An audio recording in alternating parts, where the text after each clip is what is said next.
Tufi. Vicepresidente, una preocupación al mismo sentido. Hipotéticamente, si no se consiguen los 2/3, vicepresidente, ¿se va a mantener esa política de los cercos para aprobar algunas leyes, vicepresidente? Vamos a hacer todos los esfuerzos de que eso no se dé, Tufi. Usted tiene que entender el tema de los cercos en un momento muy complicado que comienza ya a develarse. Van saliendo las informaciones de cómo el año 2007 y 2008 hubo una conspiración para matar a la Asamblea Constituyente. No tenía que haber habido Asamblea Constituyente. Y un pedazo de la oposición radicalizada, que luego se metió a temas golpistas y luego se metió a temas separatistas, financió y utilizó su presencia política para bloquear la Asamblea Constituyente. Entonces, estos actos, que nosotros también los vimos complicados, se explican en ese contexto de extrema polarización que se vivieron en los años 2007-2008. Resuelto ese tema del poder, suprimida y anulada ya la polarización, dos polos, hoy lo que queda es trabajar conjuntamente. Vuelvo aquí a repetir el compromiso de nuestro partido. Vamos a trabajar con la oposición, la vamos a convocar a que nos colabore. Solamente le pedimos una cosa, que no crea que como minoría tiene derecho a veto. Como minoría tiene derecho a que lo hagamos, que la tomemos en cuenta, pero no tiene un derecho a veto, que es lo que quiso tener en la Asamblea Constituyente, y por eso intentó bloquear la Asamblea Constituyente. Compromiso, los tomaremos en cuenta, los convocaremos, los oiremos, recogeremos sus criterios. Y compromiso en lo posible no cercos. También, Tufi. ¿Y qué ocurriría, vicepresidente, si no consigue los 2/3 el movimiento al socialismo? ¿Cómo va a accionar dentro del Congreso entonces? Trabajando acuerdos. La mayor parte de las leyes requieren mayoría absoluta. Y con mayoría absoluta podemos desplegar bastante de la nueva Constitución. Y si no tenemos 2/3, aunque confiamos que vamos a tener, pero si eventualmente no tenemos, hablaremos con la oposición o hablaremos con las fuerzas políticas que estén presentes en el Congreso. La clave parece seguir siendo entonces la calle, la gente, el poder de convocatoria, el ciudadano, las movilizaciones. ¿Seguirá entonces teniendo esto prevalencia en la futura asamblea o en las decisiones que pueda tomar el Congreso, lo que se llamará Asamblea Plurinacional? No creo, Cecilia, ¿sabe por qué?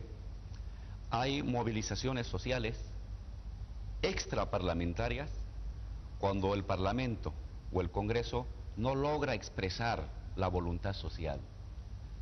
Pero cuando el Congreso recoge la voluntad social, recoge a sus representantes, campesinos, indígenas, empresarios, trabajadores, profesionales, en esas circunstancias la movilización social baja, casi desaparece, y se consolida el espacio congresal asambleístico como el escenario del debate y de la deliberación de la voluntad nacional general de nuestro país.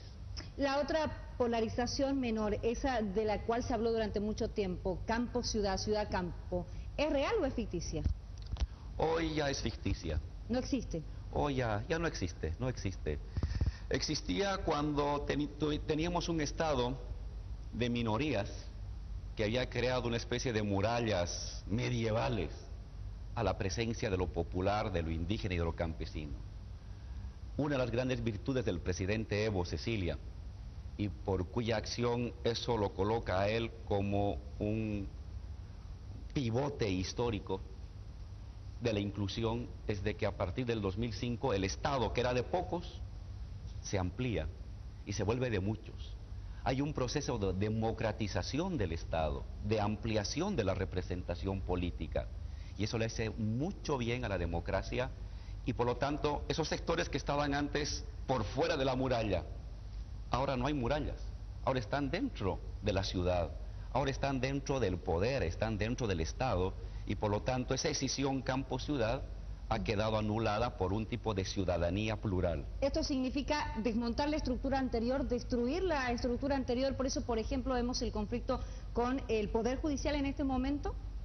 No, lo que pasa que una cosa es la ampliación de la representación social, que se está logrando de una manera extraordinaria, y la otra es que hemos heredado estructuras administrativas anquilosadas, muy pesadas. Una de ellas es el Poder Judicial. ¿Qué pasa con el Poder Judicial, Cecilia? Que el Poder Judicial es visto por el ciudadano de a pie como un lugar donde uno lo extorsionan, lo abusan, lo esquilman y al final nunca tiene justicia. Ese es el gran problema de la justicia, que es un lugar al que todo el mundo le tiene miedo, porque nadie va a encontrar ahí una justicia rápida, pronta y barata. Encuentra un lugar donde lo extorsionan, el juez le saca dinero, el fiscal le saca otro dinero y al final la sentencia no es en función de justicia, es en función de quién manejó más dinero o más presiones. Entonces, ese sistema anquilosado que la ciudadanía lo ha vivido durante décadas tiene que cambiar y ahora es un buen momento para una reforma interna del sistema judicial que acerque la justicia al ciudadano. Y que asegura que lo que vaya a venir no sea más de lo mismo o sea diferente. Es decir, que le asegura, por ejemplo, al ciudadano en este momento que el nuevo Poder Judicial o los nuevos actores del Poder Judicial no caigan en lo mismo. Que lo vamos a construir con el ciudadano de a pie. ¿Cómo? Comenzando por la conformación y elección de los futuros funcionarios del sistema jurídico, Cecilia. La nueva Constitución establece que, aparte de la preselección que hará la Asamblea Plurinacional de candidatos en función de sus méritos y capacidad, la palabra final lo tendrá el ciudadano. ¿Con el voto? Con el voto. ¿Voto ciudadano para elegir autoridades? Para elegir las autoridades de los máximos niveles judiciales, Tribunal Constitucional, Corte Suprema de Justicia, previa preselección congresal que, digámoslo así, selecciona a los ciudadanos en función de ciertas capacidades profesionales. Muy bien, vicepresidente. Vicepresidente, quisiera yo plantear una pregunta puntual respecto a la visión de Estado que tiene usted y el presidente Evo Morales, vicepresidente. He escuchado varias veces decir al presidente Morales que busca socialismo para Bolivia. He leído que usted no busca socialismo para Bolivia, no cree en la posibilidad de un socialismo para Bolivia porque no hay un proletariado todavía bien consolidado en Bolivia. Más bien usted plantea un Estado social, un capitalismo andino. He leído en sus declaraciones esta propuesta. ¿Cuál de las dos visiones al final es la que tenemos que nosotros creer? Es una sola. Nosotros somos un partido socialista y apostamos como horizonte de época el socialismo, como una sociedad de gran capacidad generadora de riquezas, porque no hay socialismo de la pobreza, eso no es socialismo. Socialismo hay sobre una gran producción de riqueza que se distribuye de manera directa por los propios productores. Es el horizonte.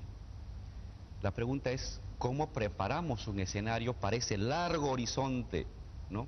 Y es lo que estamos haciendo ahora, potenciar el Estado, potenciar las estructuras comunitarias, potenciar el empresario local, que vaya creando un terraplén de largo aliento, porque esto no es inmediato, no se construye eso en un año, ni en 10, ni en 20, de largo aliento, que genere esas condiciones de lo que pudiera ser de aquí a largo plazo una sociedad socialista, entendida como una sociedad de productores que generan riqueza y que distribuyen equitativamente esa riqueza. Vicepresidente, teóricamente hay socialismo en Cuba, en China, hay en Europa y en Venezuela también se apunta.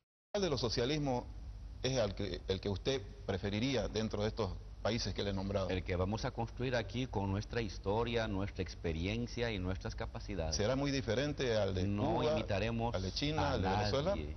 No haremos copia ni calco absolutamente de nadie, Tufí. Aquí construiremos la modernidad en estas décadas y a largo plazo, a futuro, quisiéramos una sociedad socialista a partir de lo que somos: estructuras comunitarias, estructuras microempresariales, estructuras medianoempresariales, Estado fuerte.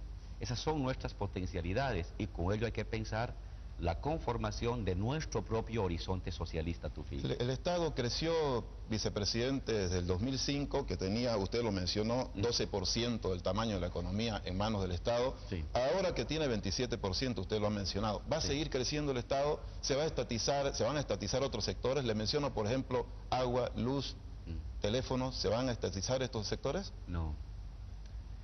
El Estado tiene que crecer en una sociedad como la nuestra, de una débil presencia empresarial local, En un promedio yo calculo entre un 30 y un 35% del Producto Interno Bruto. Ahorita estamos en un 27%. Y lo que nosotros hemos hecho es estatizar, mejor nacionalizar lo que le pertenecía al Estado Tufí. Hemos estatizado, nacionalizado IPFB, Chaco, Andina, Transredes, Guanuni, Vinto. Lo vamos a hacer a corto plazo con las empresas de electricidad, Corani, Vallehermoso, que eran del Estado. Hasta ahí va a llegar el proceso de nacionalización. Ahora, complementariamente, el Estado va a invertir en otras áreas. Vamos a hacer petroquímica, vamos a hacer siderurgia, vamos a hacer industria de litio, vamos a hacer hidroeléctricas y termoeléctricas.